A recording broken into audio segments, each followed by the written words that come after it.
Hello everyone and welcome to Stan the Wine Man TV. I am your host, Stan Rattan, and this is the Blue Collar Wine Show where my motto is, wine is not a mystery, it's a beverage.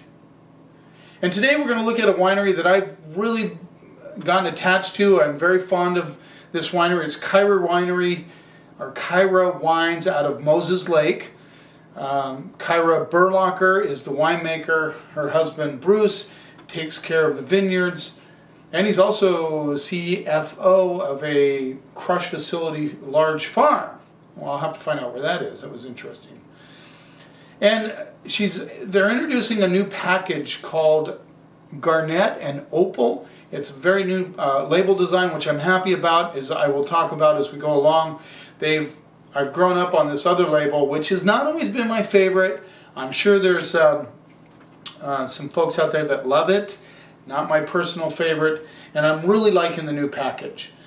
So let's get started right off the bat. The first one is a Kyra Wines Opal 2012 from the Ancient Lakes appellation, which is a fairly recent designated appellation in Washington State. And this is a blend of 59% Viognier, 26% Riesling, and 15% Roussanne. So very slick looking package. See that? Opal from Kyra Wines. And this rolls in at about $14, $15, depending on where you go, right in that price range. Let's give the glass a little rinse. Kyra Winery, they bought some land, actually an apple orchard in 1999 on the Walook Slope,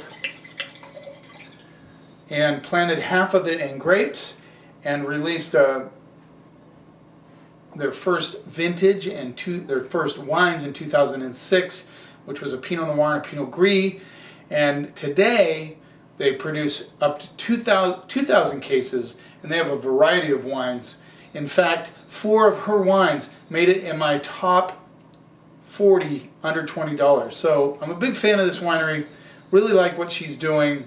So let's give this wine a smell. What do we get on the nose? I get a little bit of, well, there's nice fresh acidity. I get apples and pears. Get a little coconut, which is interesting. You know, that kind of coconut oil smell, which I get on a lot of the whites from the Pacific Northwest and Washington in general. Nice aromatics on this wine. Nice, like I said, nice freshness. Let's see what we get on the palate.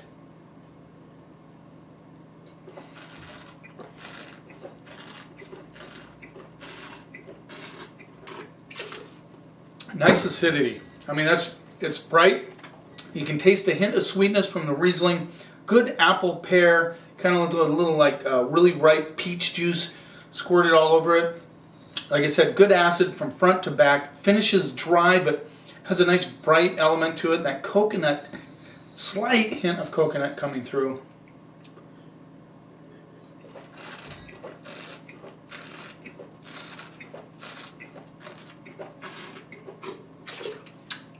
Definitely the prominent element front to back is apples and pears. I can see this being a very nice match with Asian fare, Thai food. Beautiful deck wine. You know, on a warm summer day, sitting back, kicking back, having a little bit of nice glass of white, just a touch of sweetness to it. Even a little hint of tiny hint of grassiness on the backside.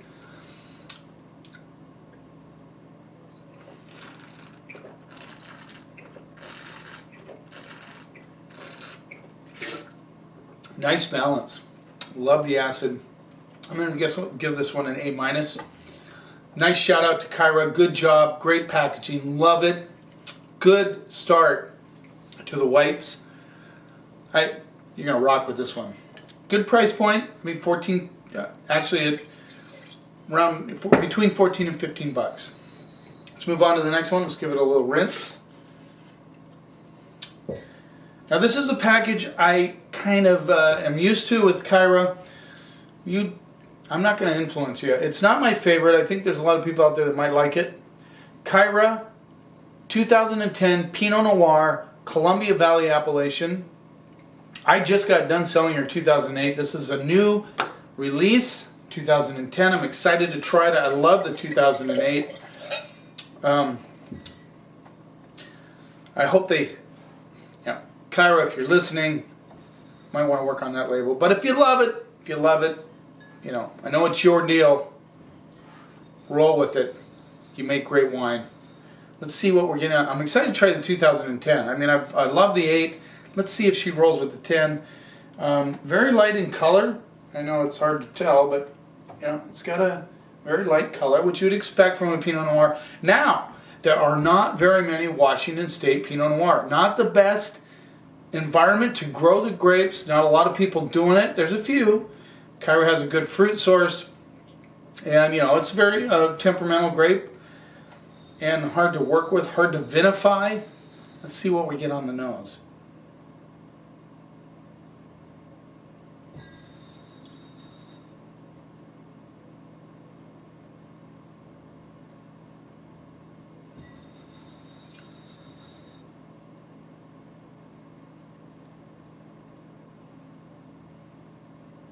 I'm getting kind of a blend of like kind of ripe strawberries with a little bit of cherry and some raspberry elements. Just curious about the alcohol content on this. 13.2, not bad. I don't know how much you wiggled on that. A little challenge on the nose, I'd have to say. I'm not getting a huge amount of things out of it. Has sort of a dusty element to it. Let's see what we get on the palate.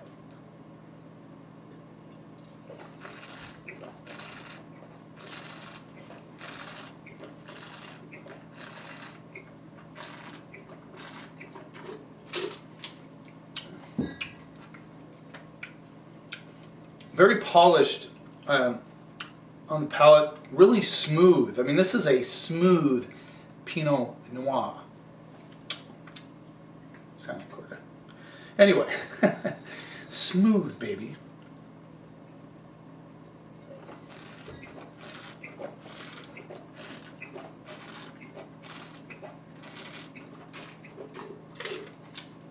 Nice cherries, cherry notes. Definitely cherry. Get a little bit of just a skosh of black licorice on the backside.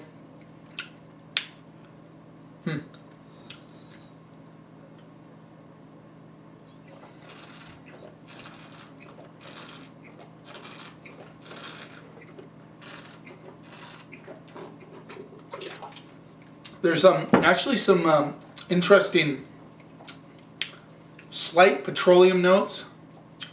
And there's a little bit of spice. I get a little bit of white pepper on the backside. Like I said, nice flow across the palate. I think it's a little young. I know it's 2010, but based on my experience with her 2008, this could develop. I get a little tobacco-y thing going on.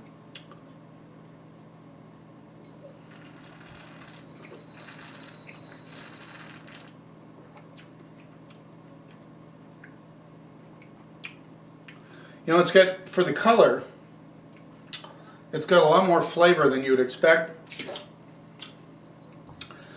It's not high in acid, but this one's got me confused a little bit because I kind of like it. It's just not what I expected, I guess. Sometimes when you kind of fall in love with one of their Pinots and then they come out with a new one, which it's been a while because she must have made a boatload of the 8. I just got to give this a little bit more of a...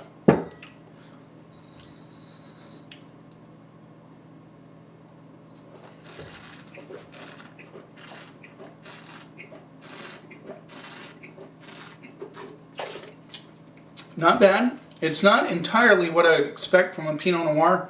It's got this like I said, there's a little bit of petrol action on the back of the mid palate, but not entirely petrol. It's really hard to put my finger on what it is. I like the Pinot. Like I said, it's not what I would consider traditional in any sense of the word. It's got the strawberry, cherry, a little bit of spice. I'm going to go B- on this one. Not sure. It's not strumming my chord. It's still good though. It's got good flow. It's got good flavors. Just not where I would see a Pinot Noir going. Typicity is a little bit in question on this one. Sorry, Kyra. It's good. There's a lot of people who are going to like it. Don't get me wrong. I just have to be fair. I'm going to give it a B-. Let's move on to the next one. So this is the new red blend called Garnet, 2011 vintage. Has that cool new label. Wahluke Slope is the appellation. So let's take a look at this one.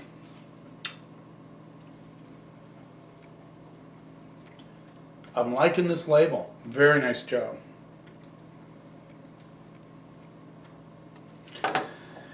This one rolls into the same as the blend. It's about between 14 and 15 bucks. It is a blend of 33% Merlot, 20% Cab. Ooh, got the PV in it. 20% Petit Verdot, 14% Malbec, and 13% Sangiovese. Looks like that's more than 100. I'm sure it's not. Let's see what we get on this baby. This is a kitchen sink blend. I mean, this got a lot of stuff in it. How many grapes? 1, 2, 3, 4, 5. Yes. It's a 5-trick pony, baby.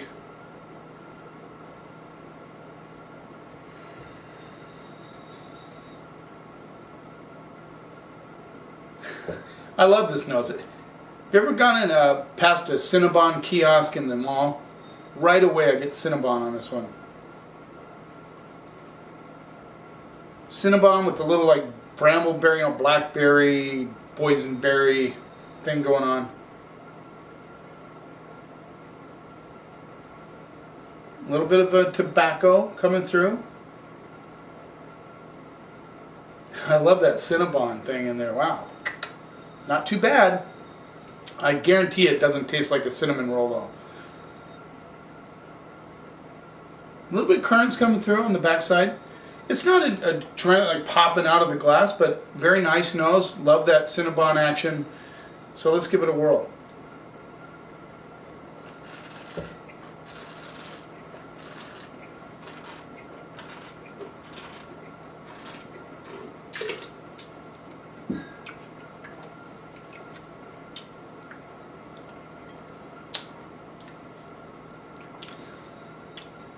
Very smooth, again, nicely smooth across the palate. Have you ever heard of a palate? It's a little different than a palate. Anyway, very smooth across the palate. Good structure. There's a good acid backbone.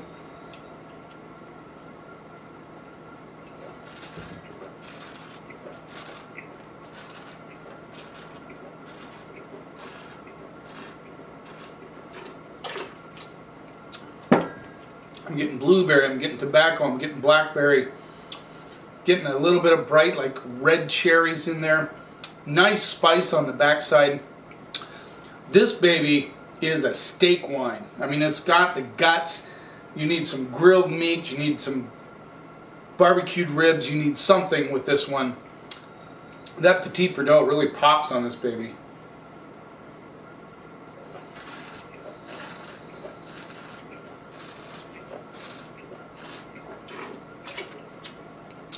I taste the youth in it. I mean, there's like a green element, like a green tobacco thing that kind of front to back.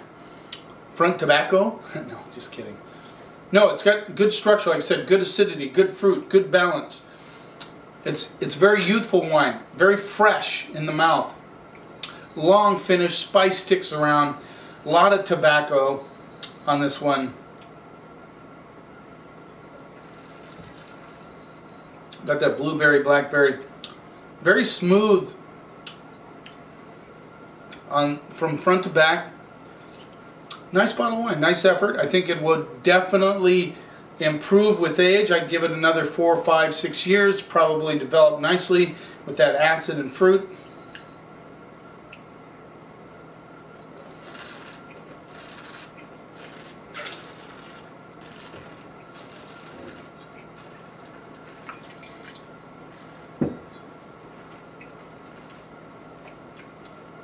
Very interesting. A lot of layers in this one. This would be fun wine to just kind of try to break down with a couple of buddies. See, what do you get out of this? But I love that spice that lingers on the backside. Good structure, nice effort. I'm going to give this one a B+. $14 to $15. Good bottle of wine. Need some time. I'd be interested in tasting this in a couple of years. I think I'll buy a couple of bottles, stick them away, maybe review them in 3 to 4 years from now, if I'm still doing this program, which I hope to be doing. And you know what? I really appreciate you watching. It means a lot to me. I'd love it if you made a comment or two on the bottom. Subscribe to the channel so you see the new episodes coming up. I'm in the 20s now on episodes. I'm having fun with it. I hope you're learning something from these videos. That's my intention. I love talking about wine. It's my passion. And I really want to make it so that you feel comfortable about your palate. Here's to taking the snob out of wine. Thanks for watching, and cheers.